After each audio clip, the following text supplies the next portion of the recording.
خب سلام، وقت بخیر. امیدوارم حالتون خوب باشه. جلسه نهم از دوره آموزش طراحی نیروگاه خورشیدی با نرم افزار PVSys رو شروع می‌کنیم. تو جلسه قبل ما یک نیروگاه متصل به شبکه 10 کیلووات رو به صورت کامل شبیه سازی کردیم که اینجا فایلش رو داریم. یعنی ببینید توی ریسنت پروژکت ما میتونیم روی این کلیک کنیم. این پروژه‌ای که جلسه قبل کار کردیم رو اینجا داریمش. تو جلسه قبل گفتیم که این قسمت زیر هوریزون یک چیزی هست به اسم نیر شیدینگ که بحث سایه اندازی نزدیکه، یعنی تحلیل سایه. یکی از ویژگی‌های مهم نرم افزار PVC است به نظر من این بخشه، جایی که میتونه آنالیز ساعتی سایه بگیره. خیلی این به نظرم چیز جالبیه. وقتی که روش کلیک میکنیم یک صفحه اینجوری باز میشه و اینجا چند تا گزینه داره. حالا اینا رو باید بررسی کنیم ما هم، ولی مهمترین بخش این قسمت نیر شیدینگ این قسمت کانستراکشنشه که یک فضای سه‌بعدی جدیدی برای ما باز میکنه. میبینید یک فضای سه‌بعدی عین نرم افزارهای سه‌بعدی مثل 3D Max و اتوکد و اینا. دقیقا ما هم اینجا میتونیم ببینید سه‌بعدی. الان با اسکرول موس همو نگه داشتم و دارم اینجوری تو این صفحه سه‌بعدی میچرخم. جهت‌های جغرافیایی هم که زده، مثلا اینجا نورت شمال، ساوت جنوب، شرق و غرب. و این بخشش خیلی میتونه جالب باشه که ما بتونیم یک آنالیز ساعتی بگیریم برای تحلیل سایه. حالا این بخش رو که من توصیه میکنم حتما باید تمرین زیادی روش انجام بدیم. ما اصلا انگار وارد یه بخش جدیدی توی PVC شدیم که فرق میکنه با این فضاهایی که تو سیستم و اینا کار کردیم. اینجا یه مقدار انگار فضا مال خودشه، یعنی یه چیز جدیدیه. تو کانستراکشن وقتی میایم اصلا یک فضای سه‌بعدی جدیدی باز میشه با کلی آپشن و فایل و میبینید اصلا انگار یه نرم افزاری داخل این نرم افزار PVC باز شد. به خاطر همین اینو میگم یه مقدار باید تمرین بیشتری روش بکنید، تا مخصوصا اگر با نرم افزار سه‌بعدی کار نکردید. حالا بعضیا با اتوکد و 3D Max و اینا کار کرده باشن، اینا راحت تر مثلا متوجه میشن که اینا چی ان و اینا رو سریع راحت باش کار میکنن. ولی اگر کار نکردید یه مقدار تو این فضا بیشتر وقت بذارید تا راحت تر بتونید باش کار کنید. ببینید این فضایی که ما داریم الان به این شبکه که میشه گفت گرید، این همه نرم افزارها یک گریده. هر کدوم از این مربع هم 1 متر در 1 مترن دیگه. اینا قابل تنظیمن احتمالاً. به ما توی گرید میتونیم اینا رو تنظیم کنیم، هرچند کاری هم باش نداریم، نیازی به تغییر اینا نداریم. اگر آپشنش هم نداشت مهم نیست. ولی اینا الان 1 متر در 1 مترن و ما این فضا رو داریم. میخوایم پنل‌های خورشیدیمون رو تو این فضا قرار بدیم. حالا کلی گزینه و آپشن اینجا داره. به عنوان شروع ما میام توی بخش کرییت. ببین اینجا حالا توی فایلش که چیز خاصی نداره، ایمپورت و اکسپورت و این همه نرم افزارها چیز خاصی نداره که بخوام توضیح بدم. شاید اینجا این به درد بخوره، سیو سینس ویو، که اینو اون نمایی که اینجا هست رو برای شما سیو میکنه به صورت عکس اگر خواستید، یا مثلا توی ریپورت نهاییتون میتونه سیو کنه با این دکمه، که حالا اینا رو بعدا بهش میرسیم. ولی بعدیش میشه کرییت. اینجا کرییت، اینجا حالتهای مختلفی رو برای قرار دادن احجام توی این فضای سه‌بعدی برامون قرار داده. ببینید اینجا مثلا elementary shading object، وقتی که روش کلیک میکنیم یه سری آبجکت. الان اینجا یک مکعب 1 متر در 1 متر در 1 متر. حالا مثلا میتونیم تو این لیست گزینه‌های بیشتری رو باز کنیم، مثلا از فضای شیبدار، حتی کابل، نمیدونم اینجوری فنس مثلا دیوار، یا مثلا وین توربین. این وین توربینه رو من اولین نکته رو بگم که این فقط یک توربین نمایش ظاهری است. PVC قابلیت شبیه سازی باد رو نداره. خاطر این فقط یک چیز ظاهری هست برای PVC. خاطر من انتخابش میکنم، دکمه دیلیت کیبوردم رو میزنم. پس برمیگردیم به کرییت. اینجا یه سری گزینه ها هست، مثلا درخت. ببینید اینجوری میتونیم درخت و این آپشن های درختمونه. مثلا الان میگه قطر ساقش 0.5 متره، نمیدونم اون قطر قسمت وسطش 4 متره، ارتفاع ساقش 2 متره، ارتفاع پایینش 2 متره، 2 متر اینجا و مدیوم اینجا 3 متره. یعنی جمع اینا رو که جمع کنیم میشه این ارتفاع این درخته که حالا میتونیم متناسب با نیازمون این عددا رو تغییر بدیم. حالا من کاری به این دکمه ها فعلا ندارم، این گزینه ها اینا رو خودتون میتونید دقیق تر بررسی کنید. مثلا برای تانکر آب میتونید از این استفاده کنید و یک چنین کاری. حالا این رو من نو بزنم چون بعدا برمیگردیم به این مثلا الیمنتری ها رو اینا رو وارد کار میکنیم، ولی فعلا موضوعمون پنله. این که ما پنل ها رو به عنوان مهمترین عضو این شبیه سازی سایه‌مون چجوری تو این فضا قرار بدیم. پنل ها رو اینجا دسته‌بندی کرده. ببین اینجا اینا همه پنل هم. از روی انگلیسی هاش هم میشه فهمید دیگه. ببین مثلا سینگل پی وی تیبل، خب معلومه که یه دونه پنل فوتوولتاییکه. یا مثلا اری آف ترکرز، ببین اینجا که بزنیم بحث ترکینگ و این چیزهاست. ببین اینا همه حالتهای مختلف سیستم‌های ترکینگ رو به اون نشون میده که الان کاری باش نداریم. و این بخش ببینید این اری آف تیبلز، این به نظر من بهترین بخش این گزینه هاست. ببینید من روی این کلیک میکنم، وقتی که کلیک کردم این فضای جدید برامون باز شد که انگار ابزار ترسیمیه. حالا اگر دقت کنید میبینید خودش 3 ردیف پنل گذاشته. چرا اینو انتخاب کردم نسبت به اون سینگل بهتره؟ چون ما میتونیم روش پنل های مختلف رو بچینیم و اینجوری تفکیک شده ببینیمش. یعنی مثلا شما فرض کنید که یه نیروگاهی 100 تا پنل داشته باشه. خب 100 تا پنل رو حالا شما ببینید چه دردسریه که بیای هی از این سینگل استفاده کنی، از این تکیه. به خاطر همین میایم از این استفاده میکنیم چون این هم چیدمان عمودی، هم چیدمان افقی و هم چیدمان پشت سر هم رو به ما اجازه میده و این باعث میشه که ما یهویی بتونیم با 3 تا عدد تغییر دادن 100 تا پنل رو توی فضامون بچینیم. پس همیشه سعی کنید از این گزینه استفاده کنید، این گزینه اری آف تیبلز. حالا چجوری میتونیم این ویژگی‌هاش رو تغییر بدیم؟ ببین الان خودش که زده 3 تا ردیف پشت سر هم، اینجا 3 تا ردیف پشت سر هم. مثلا من میکنمش 5 تا، این به واسه که بکنیمش 5 تا شد 5 تا ردیف پشت سر هم. بعد یک چیزی اینجا داره به اسم پیچ NS. پیچ به فاصله نوک تا نوک پنل گفته میشه، یا مثلا بالا تا بالای پنل. حالا برای اینکه اینو ببینیمش، ببین اینجا 3 تا گزینه داریم که محورهای مختصاتمون رو از حالت تیردی یا سه‌بعدی میکنیم از نما از بالا، ایکس و وای نما از بالا، نما از روبرو و نما از بغل. ما فعلا با نما از بغلش کار داریم. پیچ یعنی این فاصله از اینجا تا اینجا، ببین 1 2 3 4 5 متر تنظیم شده فاصله پنل تا پنل. یا حالا مثلا فاصله نوک بالای پنل تا پنل بعد فرق نمیکنه در صورت، یا مثلا مرکز، یا مثلا اینا پایه دارن، فاصله پایه این پنل تا این پنل الان 5 تنظیم شده، 5 متر. بعد برش میگردونم به فضای سه‌بعدی. ببین اینجا فضای سه‌بعدی با اسکرول موس میتونید زوم کنید، با اینا هم میتونید زوم کنید. با اینا هم میشه زوم کرد. اینم که زوم سلکتده، یعنی یه بخشی رو انتخاب میکنی، همون جایی که انتخاب کردی رو زوم میکنه براتون. الان اینجا رو بعد یک بخشی رو که ما انتخاب کردیم، حالا احتمالاً درست شد، اینجوری زوم میکنه، زوم سلکتده. ما با اینا خیلی کار نداریم، ما با اسکرول موس خیلی راحت‌تر میتونیم این کارا رو انجام بدیم که میشه همین. اینم که برای چرخش، اینم که پن دیگه، شبیه همه نرم افزارا پن اورینت. حالا اینجا رو زده روتیت ویو، اینجا پن. ببینید اینجوری با دست انگار ما میتونیم اینو جابجا کنیم. باید این پنه رو بگیریم. حالا فکر کنم شورتکات هم داشته باشه. الان شیفت و کنترل نیست، آلت هم نیست. نه شورتکات برای پن نذاشتن.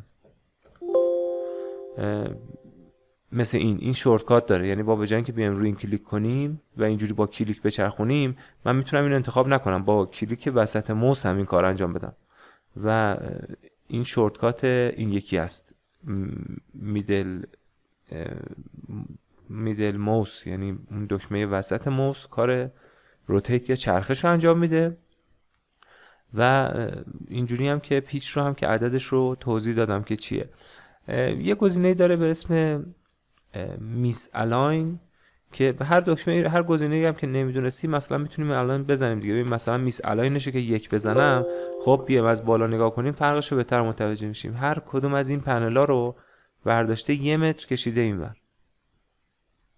این یعنی مثلا میس الاین. خب مثلا برای یک زمینی که فرم خاصی داره شاید به درد بخوره، میس الاین رو تغییر دادن، پس اینو برش میگردونم به 0. و شیب پنل ها رو هم که اینجا مثلا ببینید من زاویه رو برمیگردونم به زاویه بغل، اینجا رو دقت کنید میزنم به زاویه بغل.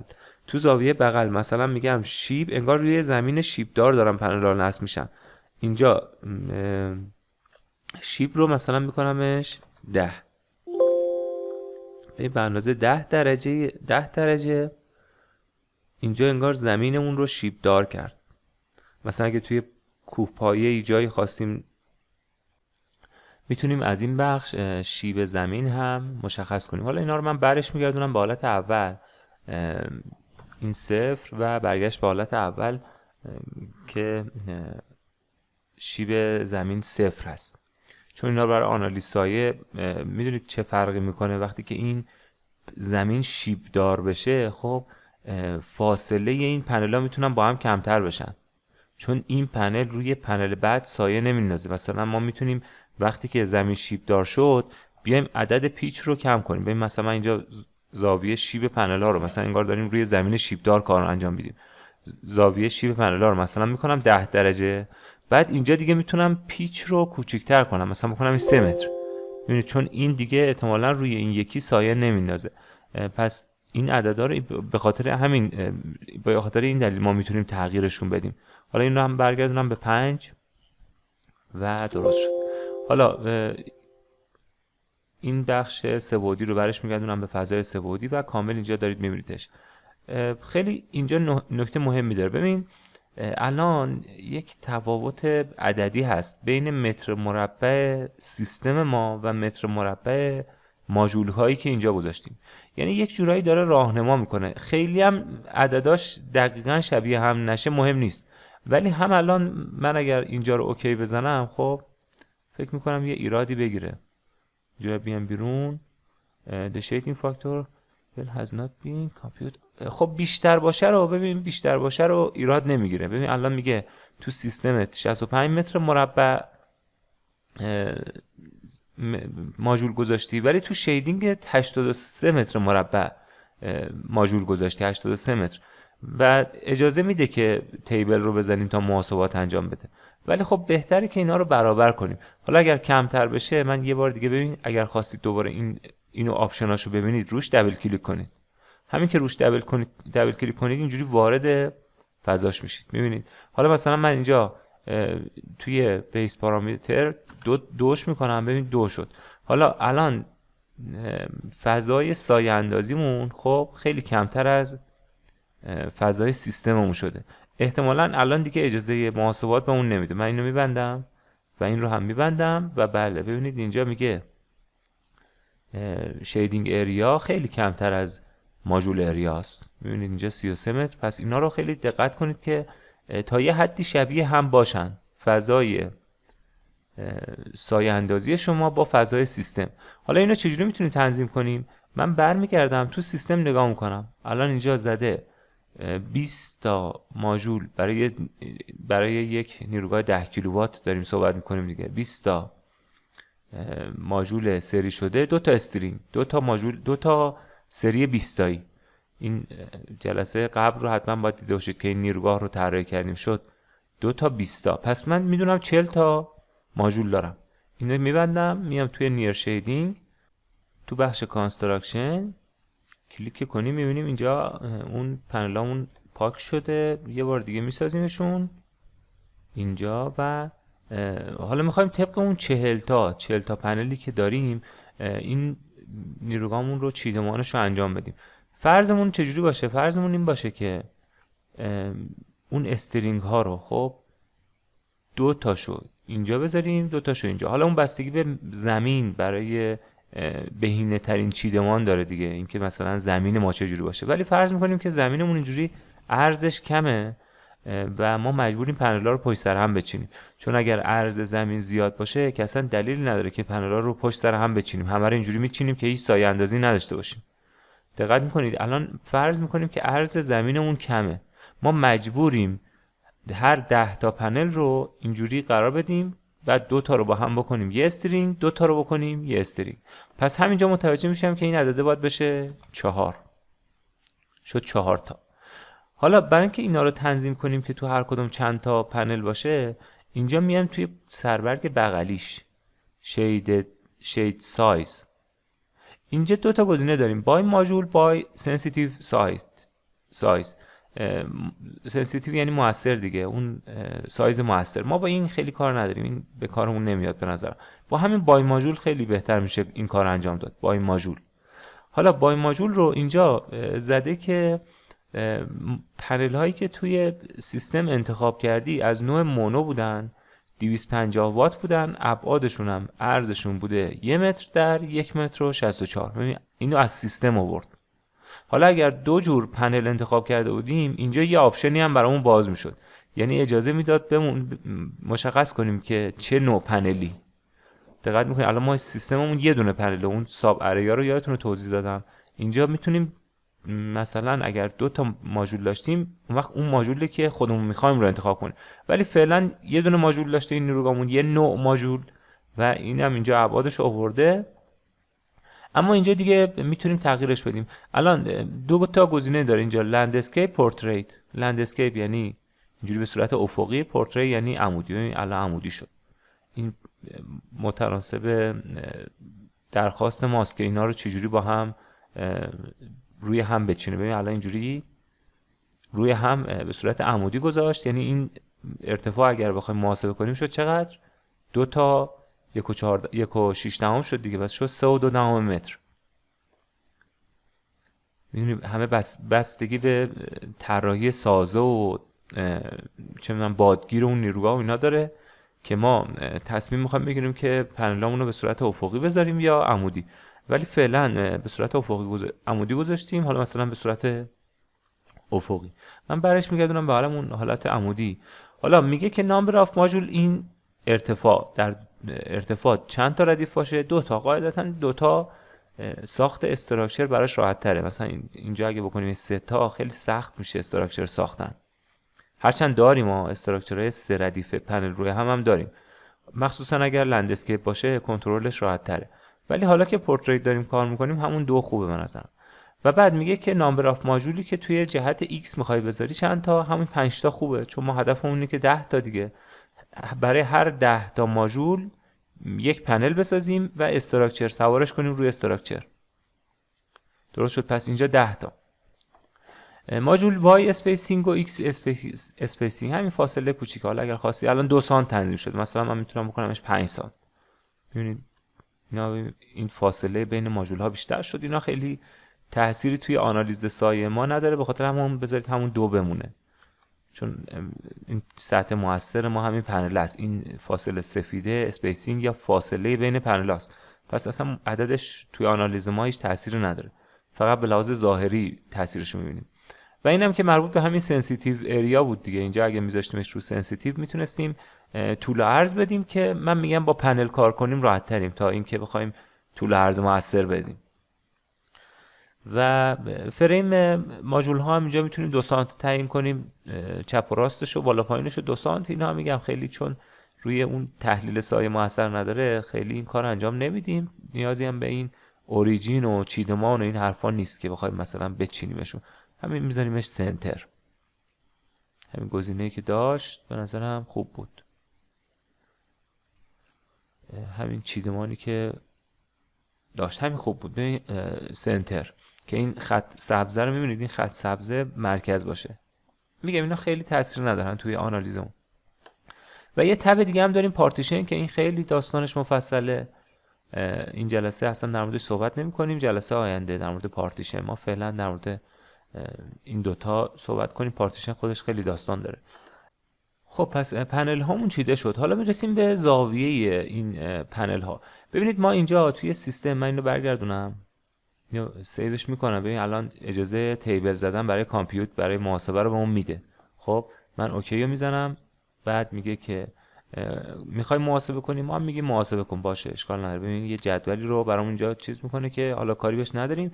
برگردم به اورینتیشن. این زاویه که اینجا تنظیم شده رو خب ما باید درستش کنیم دیگه. اینجا زاویه طراحی سیستممون مثلا الان 30، فکر میکنم عدد خوبی باشه. ببین 30 درجه تنظیم شد، پس اینجا مینویسم 30 درجه. حالا اوکی که بزنیم، انگار این اورینتیشن سیستممون که تنظیم شد، حالا توی نیر شیدینگ اینجا باید زاویه این پنل ها رو درست کنیم دیگه. اینجا ببینید من روی این دبل کلیک میکنم که وارد این فضا بشم. بعد اینجا میگم یه مقدار این فضاها ارتباطشون با هم یه مقدار گیج کننده است، خیلی به اینا دقت کنید. این فضا دنبال این تنظیم شیب و این چیزا نگردید. شما باید روی این پنل یا نیروگاهی که ساختید دبل کلیک کنید، بعد وارد این فضا میشید. حالا که وارد این فضا شدیم، از بغل نگاه میکنیم، زاویه شیبمون رو اینجا اجازه میده که تغییر بدیم. مثلا الان ما باید بزنیمش 30 درجه. چرا؟ چون توی سیستمم 30 درجه تعریف شده بود. درست شد. پس این هم از زاویه شیب پنل ها. آزیموت هم که شبیه همون اورینتیشن، اگه چیزی رو تغییر داده بودید اینجا میتونید تغییرش بدید. از بالا دارم به نیروگاه نگاه میکنم، آزیموتش مثلا میذارم 25 درجه. تغییرش نداد. آزیموتو البته اون فکر کنم تغییر داد، چون اینجا عددش تغییر کرده، فکر کنم اینجا تغییر کرده، ولی اینجا ما به صورت x و y داریم میبینیمش فکر میکنم. بذارید توی فضای سه بعدی آزیموت رو میکنم 20 درجه. آهان اینجا داره اثر میکنه، درسته. آره من اشتباه کردم. ببین اینجا آزیموت رو درست تغییر داد، تو اون فضا تغییرش ندادم، ولی وقتی اوکی میکنیم و خارج میشیم آزیموت رو الان 20 درجه آوردیم ور. اگه منفی 20 هم میدادیم خب قاعدتا این وریش میکرد دیگه. ببین اینجا توی بیسیک پارامتر اینجا میگم منفی 20 درجه، حالا احتمالاً اون وریش میکنه. ببین این وریش کرد، آزیموتمون رو تغییر داد. پس این کامل درست کار میکنه که ما آزیموت رو هم میتونیم تغییر بدیم. ولی خب فعلا پنلامون دقیقاً به سمت جنوب، به خاطر همین آزیموت 0. نکته بعدی بیس لاین اسلوپه که میشه شیب پنل ها. اگه اشتباه نکنم عددش رو تغییر بدیم ببینیم چه اتفاقی میفته. 20 درجه. آره ببین شیب شرقی غربی پنل ها میشه. من توی فضای سه بعدی شاید اینو بهتر نشون. یا از نمای روبرو، ببین نمای روبرو میبینید پنل ها رو اینجوری مثلا، حالا یه پایه مثلا بزن اینجا و یه مقدار اینجوری به اندازه 20 درجه اینا رو چرخوندش. حالا باید ببینیم مثلا توی فضای سایه اندازی و اینا، مثلا یه سایه اینجا داری، میتونی پنلاتش اینجوری نصب کنی، هرچند خیلی متداول نیست. پس اینجا رو همون برمیگردونیم به 0 درجه، خیلی بهتره. و میبینید تقریبا این فضا تموم شد. یه مژر هم اینجا داره دیگه، اگر شما خواستید یه جایی رو متر کنید اینجوری ببین براتون انگار متره دیگه. الان ببین طوله رو چقدر زد، 6 متر. میدونید این مژرش هم که بحث متر کردنه، خیلی هم به کار نمیاد، چون ما اینا رو خودمون این زمین میتونیم بشماریم، اینا هر کدومشون 1 متر. پس من اینکه برای نیروگاه بزرگ، چرا برای نیروگاه بزرگ اتفاقا گزینه شاید خوبی باشه، اینکه ما میتونیم اینجا مثلا برای این نیروگاه الان 136 متر مثلا میخوایم مساحت نیروگاه رو حساب کنیم، الان میشه 100. اگه برای این نیروگاه بزرگ بود از اینجا تا اینجا 136 متر. پس این مژر هم این بود داستانش. و فکر میکنم اینجا چیز خاصی، اینم که آندو، اینم که سلکت، هر کدوم خواستید سلکت میکنید و چیز خاصی ندارن این سلکت. و پنو که گفتم، روتیت هم که گفتیم، اینا هم که سینما و اینا هم که زومن و هیچی. پس اینم که زاویه، مژر زاویه است دیگه، مژرن انجل. پس فقط از این بخش خب این تب میمونه، تب پارتیشن میمونه که جلسه آینده باید بهش در موردش صحبت کنیم. این شید سایز هم که گفتم و بیس پارامتر. اینجا هم یه سری محاسبات احتمالا انجام داده برامون، ببینیم که زاویه رو 30 درجه تنظیم کردی، آزیموت 0 و پوزیشن هم که از 0 شروع میشه یعنی x. حالا اگر خواستیم مثلا این پنلا رو بیاریم بالا، خب میتونیم، البته اینجا z رو نمیشه تغییر داد، باید z رو توی فضای دیگه تغییر بدیم اگه اشتباه نکنم. آره اینجا z رو نمیتونیم تغییر بدیم. اینا هم که بحث رنگن این گزینه‌های پایینش. حالا میگم پنلا رو چجوری میتونیم بیاریم بالا، ارتفاع بدیم از زمین. اینجا اگه زمین باشه ارتفاع بدیم، هرچند تأثیری توی سایه نداره دیگه. وقتی این دوتا پنل با هم بیان بالا، اصلا 10 متر هم که بیا بالا هیچ تأثیری توی سایه نداره. ولی اگر خواستید میتونید تو اون یکی فضا اینا رو به سمت بالا هم بیاریدش.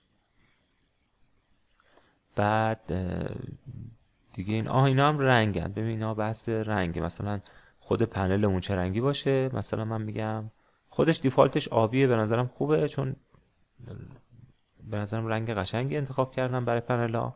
و بحث سایش رو هم که مثلا الان ببین خاکستری تنظیم کرده، میتونید مثلا رنگ نمایش سایه رو موقعی که آنالیز سایه گرفتید اینجا تغییرش بدید که همین دیفالتش به نظر من خوبه.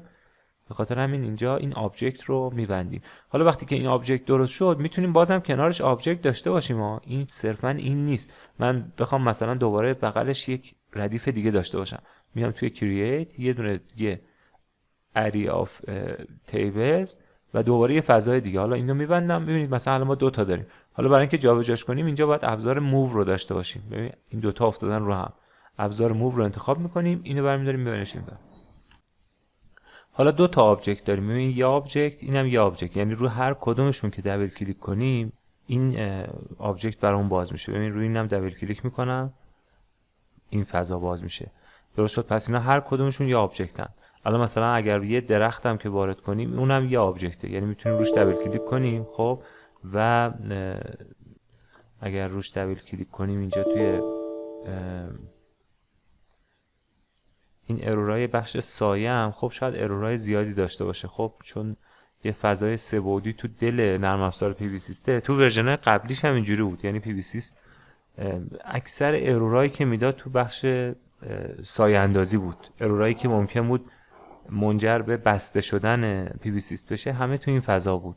اینجا هم همینه. ببین تو ورژن جدیدش هم که من میگم اولین بار دارم با این ورژن جدیدش کار میکنم، هنوز هم ورژن ارورای عجیب غریب داریم.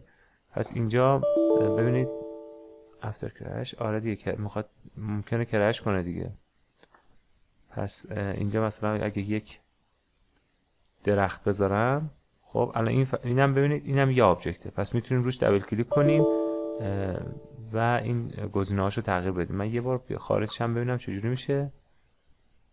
دوباره وارد شیم و فکر میکنم این ارور رو ما هم برای همه چی داشته باشیم. آره ببین متاسفانه این داستان هست دیگه. ببین الان کرش کرد و پرید بیرون. مشکل پی وی سیست هنوز هم هست. تو ورژن قبلیش هم دقیقا اینجوری بود. یعنی متاسفانه میپرید بیرون از توی بخش شبیه سازی سایه. حالا اشکال نداره، دوباره احتمالاً ما مجبور باشیم این کار رو انجام بدیم. برمیگردیم به این پروژه 10 کیلووات شیرازمون. توی این فضا یه مقدار باید با احتیاط تر این فضا رو کار کنیم، بین این چیزا خیلی سویچ نکنیم تا مشکلات به وجود نیاد. حالا کرییت اینجا رو سریع مرورم میشه 4 بار. اینجا پیچش فعلا 5، اینجا پورتریتش کردیم 2 و 5 خوبه و اینجا هم زاویهش رو تنظیم کردیم 30 درجه و تموم شد کلوز. حالا اینم که چه نان آبجکت داره بمونه و درست شد. الان اینجا ببینید لحاظ گرافیکی هم کامل درسته. خب پس این از یک ردیف. حالا گفتم اگه ردیف های دیگه رو هم خواستید اضافه کنید اینجا دوباره میتونید یک ردیف دیگه هم کنارش اضافه کنید. یا مثلا برای اینکه اینا تداخل نداشته باشن اول این ردیفه رو بیارمش اینور که اینا رو هم نیافتم. ببین اینجوری میزنم و میارمش اینور با این ابزار موو. خب و بعدش یه دونه دیگه میسازم که اینا با هم تداخل نداشته باشن. اینجا دوباره پورتریت کلوز. ببین اینجا سر جای خودش افتاد دیگه، احتمالاً اون ارور رو نداریم، شاید تداخل باعث ارور شده بود. در صورت میتونیم اینجوری با ابزار موو، مثلا میخوایم ارتفاع بهش بدیم، اینجوری با ابزار با این جهت بالا رو برمی‌داریم میاریم، از بغل نگاه کنید اینجوری داریم میاریمش بالا. هرچند توی سایه گفتم تاثیر نداره، بالا آوردن پنل تاثیر نداره، شیپ دار کردنش تاثیر داره، ولی اینکه همه پنل‌ها با هم بالا بیاد هیچ فرق نداره.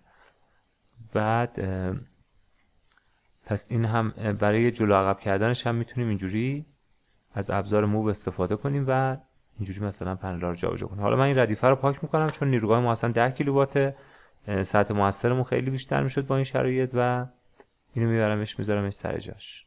اینجا درست شد.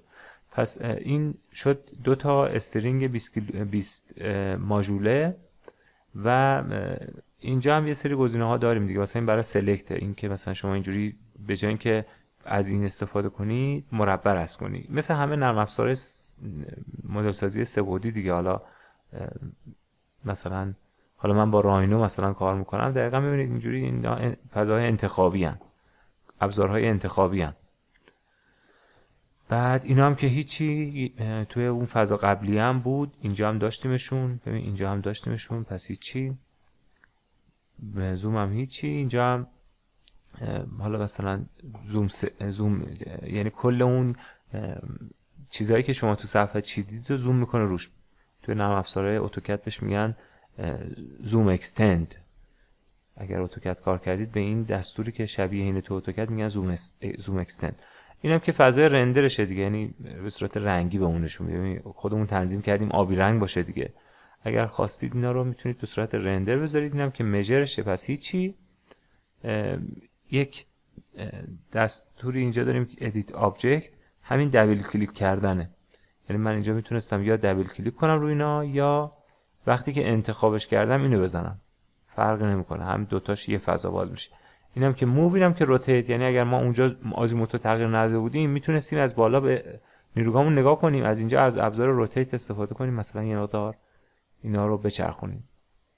یعنی اینجا به صورت دستی، اونجا به صورت آزیموتی. این ابزار برای پنل خوب نیست چون پنل رو خوب دقیقاً طبق آزیموت بچرخونیم، ولی برای خونه و درخت و این چیزا خوبه، ابزار خوبیه این چرخش.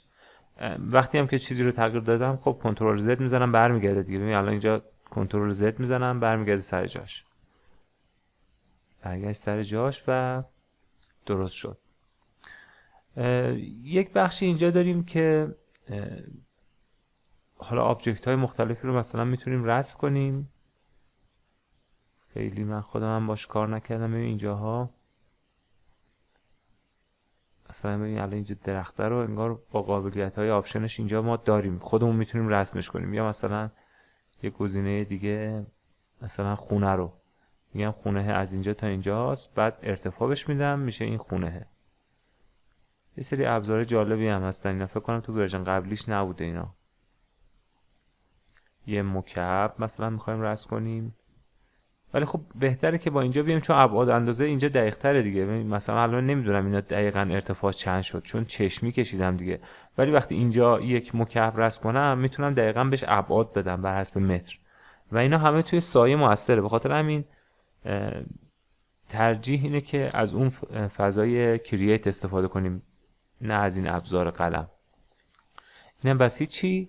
یک فضایی رو داریم به اسم تیبل زون، خب که ما میتونیم اینجا یک فضایی رو به صورت پلیگون یا فری رسم کنیم و توش برامون پنل بچینه. میدونیم مثلا یه زمینی داریم، خب من زمینش رو مثلا شروع کنم به ترسیم کردم، مثلا اینجوری بعد اینجوری بعد اینجوری. الان این تو حالت فریم، یعنی یه زمین اینجوری داریم. خب الان این زمینه رو من اینجوری رسمش کردم. خب بعد دبل کلیک باید اینتر رو بزنیم فکر کنم که این، یا برگردیم سر جای اولمون. خب برای اینتر کردنش فکر کنم اسکیپ رو بزنیم.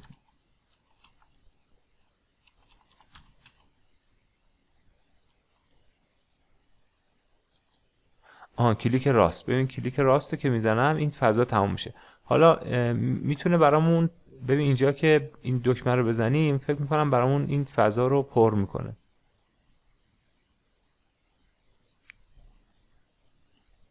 نه، فیلد زونو که بزنیم اینو برامون بر حسب این پنل‌ها پر میکنه. خیلی میگم اینا کاربردی نیست دیگه. مثلا ما چه کمکی بهمون میکنه یه چنین فضایی رو اینجوری پر پنل کردن؟ واقعیتش اینه که یا حالا من کاربردش رو نمیدونم، حالا شاید هم کاربرد داشته باشه، ولی خب به نظرم نیازی نداره واقعا. اینم برای اینکه درستش کنیم این من انتخابش میکنم و همش رو پاک میکنم که همش پاک بشه.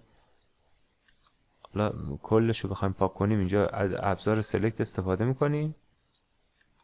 خب بازم این باگای نرم افزاری بود. ببینید تا زمانی که من یه بار بیرون نرفتم و داخل نیومدم این دکمه های سلکشن نمیمد. حالا که سلکشن اومده اینا همه رو انتخاب میکنیم و دیلیت رو میزنیم که کامل پاک بشن. گفتم پس خیلی این بخش تیبل زونش خیلی کاربرد نداره. حالا اون یکی مثلا پلیگونه یا رکتانگولاره، مثلا میتونیم یه زمینه، البته برای نیروگاه بزرگ شاید به درد بخوره. مثلا رکتانگل یک مستطیل رسم میکنم اینجوری، الان مساحتش رو داره به اون میده. اگر دقت کنید عدداش رو ببینید الان داره میگه که مساحت این نه طول و عرضش رو داره به اون میده. میگه عرضش 500 متره، طولش مثلا 200 متره. بعد وقتی که ما اینو گذاشتیم حالا میتونیم فیلد زون رو بزنیم تا برامون کامل اینو پنل بچینه. حالا بر حسب آزیموت و پیچ های مختلف و اینا بیاد و برامون کلا اینجا رو پر پنل کنه. میگم خیلی کاربرد آنچنانی به نظر من نداره. حالا من کنسل میزنم. البته داره کارش تمام میشه. ببینید الان 56% احتمالا خیلی زمین بزرگی رو انتخاب کردیم، شاید 1000 تا مثلا داره پنل میچینه، به خاطر همین یه مقدار داره زیاد طول میکشه. خب این کارش تمام شد. ببینید چقدر شاید هزاران پنل رو اینجوری برامون برداشته چیده توی زمین 500 متر در 200 متری که کاربردی خاصی نداره. من ازش خارج بشم که دوباره بتونم با ابزار سلکت انتخابش کنم و پاکش کنم. اینجا باید یه مقدار طول میکشه تا این کار رو سیف کنه. حالا که دوباره وارد بشیم ببینید به اندازه، یعنی این عددش رو دقت کنید، از تیبل 1 تا مثلا یه چیزی بوده 11,000 تا پنل اینجا برامون گذاشته که تقریبا هیچ فایده‌ای هم برامون نداره. به خاطر همین همش رو انتخاب میکنم و دکمه دیلیت رو میزنم. همین یه دونه‌ای که خودمون ساختیم. کلا برای نیروگاه بزرگ هم به نظر من ترجیح اینه که خودمون این فضا رو دقیقاً بسازیم، اینجوری نیم از این استفاده کنیم. حالا ببین کلی هم طول میکشه تا این دکمه دیلیتش کار کنه. پس این هم از این دکمه تیبل زون. حالا این کارا رو که کردیم، خب اینجا بخش بیلدینگش و بخش جغرافیکالش خیلی فکر نمی کنم چیز مهمی اینجا باشه، اما اینجا این بخش کناری سمت راست خیلی چیز مهمیه. یعنی ما اینجا رو که درست کردیم، خب حالا اینجا دو تا گزینه داریم. ببین یکی سنس آبجکته که یک نمودار درختی از آبجکت هایی که ما داریم رو به اون نشون میده. مثلا اگه درختی داشتیم یا مثلا خونه‌ای گذاشته بودیم، اینجا به صورت یک نمودار درختی به اون نشون میداد. اما تب بعدیش خیلی تب مهمیه، تولز. من تولز رو کلیک میکنم. اینا پوزیشن اون منطقه‌ای که ما داریم مشاهده میکنیم، اون نقطه پوزیشن، اون نقطه‌ای که ما داریم مشاهده میکنیم، پس هیچ. بعد سان پوزیشن اینجا، این سان پوزیشن خیلی چیز جالبیه. ببینید الان نقطه خورشید رو به اون نشون میده. ببین الان اینجا مثلا الان خودش تنظیم شده روی 21/12، حالا تاریخ سالش که مهم نیست، یعنی 21 دسامبر ساعت 7 صبح خورشید رو داره به اون نشون میده. الان مثلا من میذارمش ساعت 11. خب ساعت 11 که بزنیمش، اپلای که بزنم این جای خورشید میشه اینجا. درست شد. پس اینجوری میتونیم با زمان و با ارتفاع و آزیموت جای خورشید رو مشخص کنیم. حالا مثلا این 30 دقیقه داره میره جلو و تاثیر سایه‌اش رو اینجا میتونیم ببینیم. تاثیر سایه‌اش رو هم داریم میبینیم. یا 10 روز بره جلو، 10 روز بیاد عقب. پس این سان پوزیشن هم این بخش بود. اینو میبندم. بعدیش زون ادیتینگه که همون مربوط به این بود، اینکه ما یک فضای بزرگی رو پنل بچینیم، به کارمون نمیاد. و در آخر ببینید همه رو که جمع کردم آخریش شد شیدینگ انیمیشن. خیلی چیز مهمیه شیدینگ انیمیشن توی بخش تولز. اینو حتما پیداش کنید، یعنی اینا باید 4 تا بسته بشن تا برسید به شیدینگ انیمیشن. برای شیدینگ انیمیشن شما اینجا خب یک روز از سال رو مشخص میکنید، مثلا میگید که 21 دسامبر و استپ دیوریشنش هم مثلا میتونیم بذاریم 15 دقیقه، 10 دقیقه، 5 دقیقه، هرچی که کوتاه‌تر بذاریدش خب زمان انیمیشنتون طولانی تر میشه، ولی خب همین ما دست نمیزنیم، رو 15 میزنیم. وقتی که اینو بزنید خب شروع میکنه به انیمیشن. ببینید برای اون روز، الان برای یک روز انیمیشن درست کرد. حالا این چیزی که اینجا بهمون میده خیلی نمودار چیز مهمیه. داره میگه که شما شیدینگ لوز دارید، تلفات دارید بابت سایه اندازی 3%، و اینجا به صورت پروفایل هم بهمون نشونش میده. ما هر چقدر این پیچ رو زیادتر کنیم بازم یک کمی سایه رو داریم. ببین من برگردم روی این دبل کلیک میکنم، پیچ رو این دفعه مثلا میذارمش چه میدونم 10 متر، میخوام زیادش کنم. حالا 10 متر که شد کلوز. حالا دوباره اینجا سیمولیشن سایه رو بگیریم. ببین دیگه آره تقریبا ما الان برای 21 دسامبر سایه نخواهیم داشت. خب ولی مشکل چیه؟ مشکل اینه که ابعاد نیروگاهمون خیلی بزرگ میشه. یعنی بحث سیمکشی ها بسیار هزینه بر و بسیار تلفات بالا، یعنی این باعث میشه که خیلی سیستممون تلفات داشته باشه. پس ما باید دنبال یک عدد بهینه‌ای برای پیچ بگردیم. مثلا من دوباره دبل کلیک کنم، پیچ رو این دفعه یک عدد کمتری میدم، مثلا میدمش 3 متر. ببین 3 متر. حالا خیلی پنل‌ها با هم نزدیک شدن. دوباره سیمولیشن، ببین چقدر سایه اندازی داره. برای روز 21 دسامبر ما اینقدر سایه اندازی داریم. روز 21 دسامبر که میگم تاکید میکنم 21 دسامبر بیشترین طول سایه است، یعنی یه جورایی همون شب یلدا. خب دقیقاً این شب یلدای ایرانیاست. شب یلدا کوتاه‌ترین روزه و بلندترین شب و خورشید توی پایین‌ترین نقطه قرار گرفته. یعنی بلندترین طول سایه، مثلا اینجا خورشید باشه، بلندترین طول سایه هر جسمی توی روز یک دی یا 21 دسامبر اتفاق میفته. بلندترین سایه دقیقا فردای شب یلدا. و کوتاه‌ترین طول سایه هر جسمی توی روز 1 تیر اتفاق میفته که میشه بلندترین روز.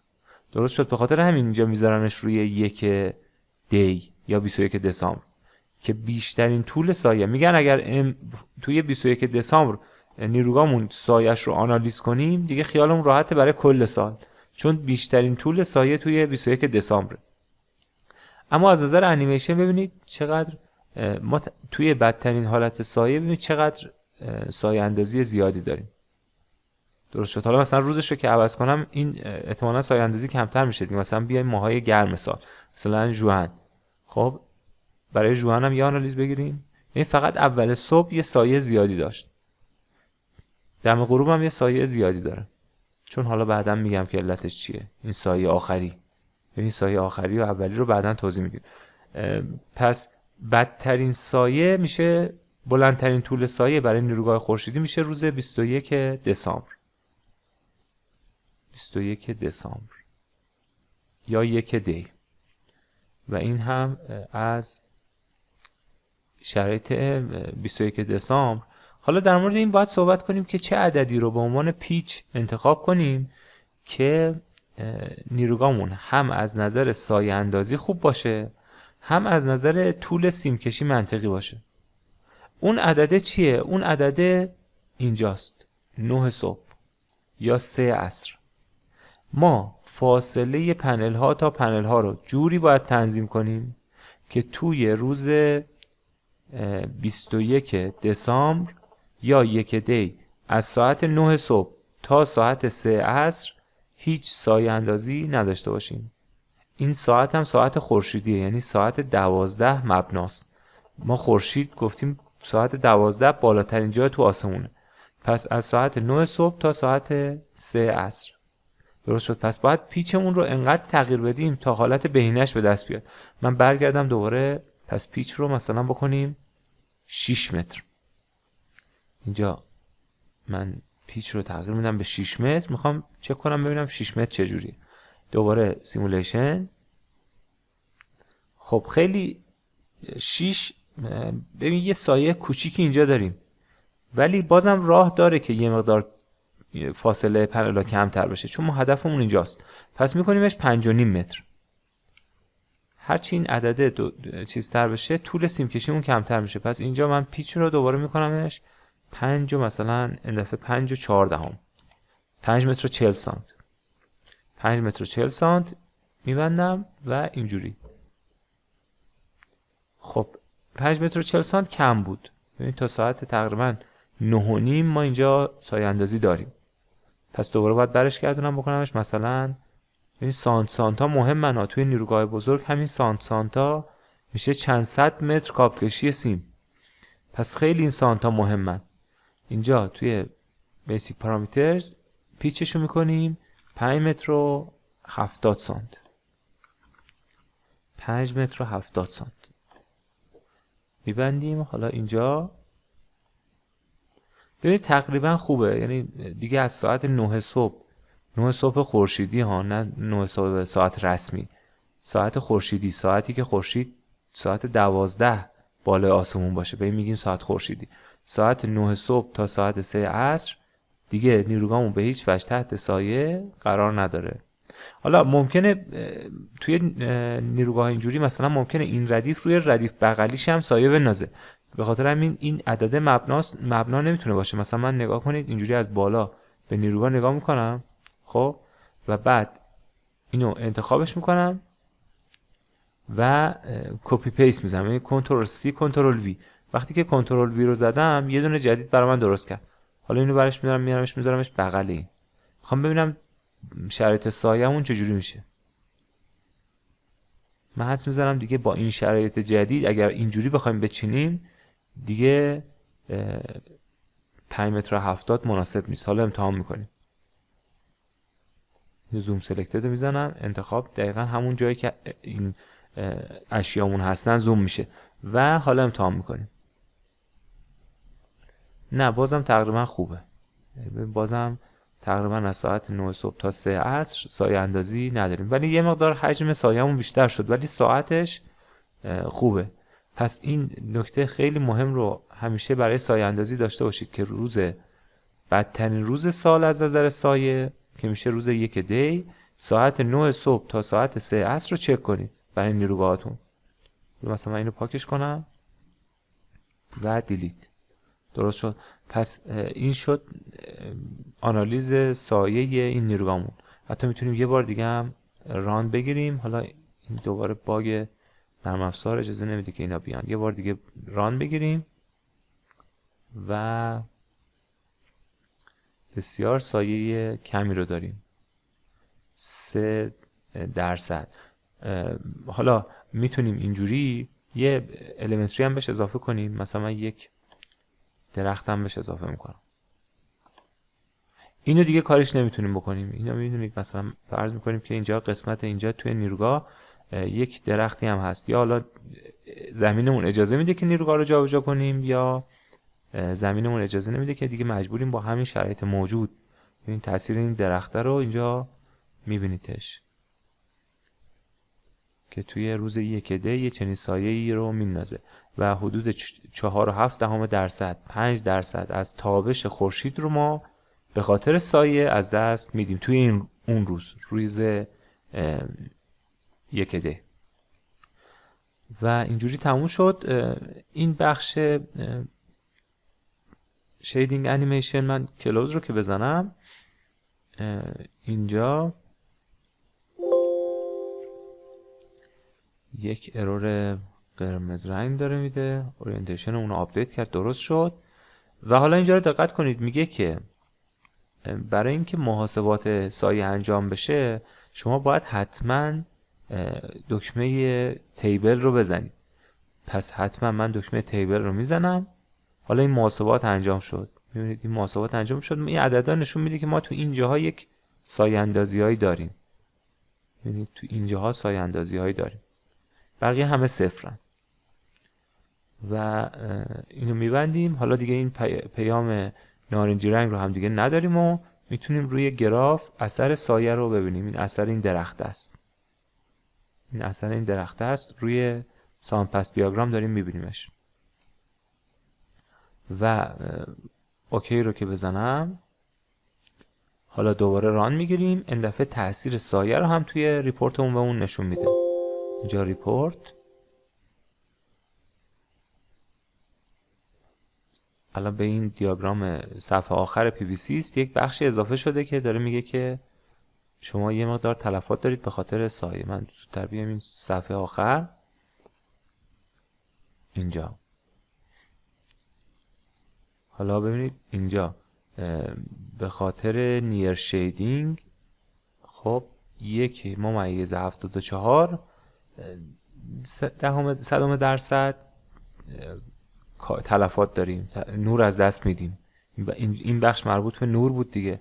توی نیر شیدینگ به خاطر اون درخته ما یک چیزی حدود 2% داریم از نور خورشید رو به طور سالانه، این سالانه است، داریم از دست میدیم و روی ریپورتمون هم احتمالاً میاره. بله ببینید اینجا توی ریپورتمون هم اومده که یک اثر سایه اینجاها داریم و اینم که نمای شیدینگ نیروگامون هست. درست شد. پس اینم از ریپورتش. کلوز بزنم و برمیگردم دوباره توی نیر شیدینگ. اینجا یه سری گزینه های دیگه هم هست که اینجا میتونیم بررسیشون کنیم. مثلا چه میدونم روی سطوح مثلا سوله ها، میبینید خودش میاد روی سطوح سوله ها این پنل ها رو میچینه. یا مثلا اینجا من اینو ببندمش توی سانشیلد. حالا باید ببینیم چیه. مثلا این احتمالا مربوط به پنجره و این چیزاست. این که ما سایبان های خونه هامون رو، این سایبان پنجره است، روی سایبان پنل خورشیدی داشته باشیم. اینجا هم یه ساختمون بزرگ فرض کنید. اگر یه چنین کاری خواستید بکنید میتونید از این بخش کمک بگیرید. و پلیگونال پیوی پلین، این که مثلا ما اصلا میتونیم یک مستطیل رو خودمون رسم کنیم و توی اون رو برامون پنل بچینه. حالا یه دونه است و طبق این پنل ها ساخته شده که میگم خیلی چیزای خاصی نیستن اینا هر کدومشو خواستید خودتون هم میتونید باز کنید. ولی از همه مهمتر اینه، این خیلی خیلی چیز مهمیه. حالا ترکرش هم شاید من یه بار ترکرش رو من میخوام فقط رام بگیرم ببینم چرخشش رو اینجا بهمون نشون میده یا نه. اینجا یک شیدینگ انیمیشن رو پیدا میکنم. آره ترکینگ رو ببین، ترکینگ رو بهمون نشون میده. پس این بخش ترکینگش هم خیلی جالبه. حالا در مورد ترکینگ که مفصل توضیح دادم میایم سراغ این بخش که سایه اندازیمون هم بر اساس ترکینگ انجام بدیم. درست شد. پس اینو من پاکش میکنم. این فعلا باید سر وقتش به ترکینگ میرسیم. پاکش میکنم. پس فعلا حالا تا قبل از اینکه ترکینگ رو توضیح بدم و مبانیش رو متوجه بشیم، این بخش بهترین انتخاب ماست برای چیدن پنل ها توی این فضای سه‌بعدی. پس توی کرییت اینجا بعد این هم که سلکت هیچی، همین سلکت هایی که اینجا هستن رو اینجا به صورت منو برامون قرار داده. آندو و ردو داریم، روتیت داریم و توی بخش ویو هم که بخش مختلف ویو رو داریم. اینجا خیلی چیز خاصی اینجا نیست. توی بخش تولز میجر رو داریم و حالا اینا رو به نظرم باید بعداً در موردش مفصل صحبت کنیم. و همین بخش شیدینگ این مقدماتش تموم شد. تو جلسه آینده یه مقدار دوباره دقیق تر نسبت به این بخش شیدینگ میخوایم نگاه کنیم، چون نکات مهمی داره توی بخش چیدمان پنل ها، مخصوصا اینجا نکات مهمی داره توی این پارتیشن بندی ماژول ها که خیلی مهمه. یه مقدارم باید در مورد آنالیز سایه اصلا صحبت کنیم که اصلا سایه چه تأثیر روی پنل های خورشیدی میذاره که درک بهتری از این آنالیز سایه داشته باشیم. پس من اینو میبندم و نو رو میزنم. حالا کاری که پس امروز کردیم این بود که یاد گرفتیم که متناسب این پنل های سیستم، توی این پنل های سیستم یک آنالیز سایه هم برای نیروگاهمون داشته باشیم. به خاطر همین این عددا رو حفظ میکنیم و میایم اینجا توی نیر شیدینگ کانستراکشن شروع میکنیم به چیدن اون پنل ها. حالا اینا رو پاک میکنم. از این بخش گفتم استفاده میکنید. تعداد ردیفی که خودتون مشخص کردید رو اینجا تعریف میکنید به نرم افزار. پیچش رو گفتم عدد پیچ بسیار مهمه برای تحلیل سایه و زاویه. این عدد هم شما باید حتما تنظیم کنید، یعنی اینا خیلی مهمه. این یکی و این یکی، بقیه‌اش رو خیلی کاری نداریم. و توی تب بعد مشخص کنید که اینا عمودی افقی چیده بشن و توی عمودیش چند تا پنل توی ارتفاع و توی افق چند تا پنل، که مثلا این الان یک پنل 10 ماژول است. درست شد؟ پس اینا رو باید اینجا مشخص کنید و وقتی که این کار تموم شد، حالا من اینم میکنم 4، وقتی که این کار تموم شد با این ابزارهای اینجا آشنا شدیم که چه کار میکردن از زاویه بغل، روبرو، بالا، سه بعدی، روتیت و پن. سلکت هم که گفتیم و اینم که زوم بود و که هم با اسکرول موس زوم میکردیم. بحث موو و چرخش و این چیزها رو یاد گرفتیم و میجر هم که گفتیم متر میکنه و تمام اینا رو گفتیم که مهمترین بخشش میرسه به این نمودار درختیه. نه ها، اینجا توی تولز، توی شیدینگ انیمیشن ما میتونیم یک انیمیشنی از آنالیز سایه نیروگاهمون ببینیم برای اینکه عدد پیچ رو تغییر بدیم. الان ببین این عدد پیچ بسیار کمه، یعنی الان 5 تنظیم شده، ما باید اینو بکنیمش 5 و خورده تا دقیقاً از ساعت 9 صبح تا 3 عصر برای روز 21 دسامبر یا 1 دی نیروگاهمون به هیچ عنوان تحت سایه نباشه. خیلی ممنون از توجهتون به این جلسه. تا جلسه بعد، خداحافظ.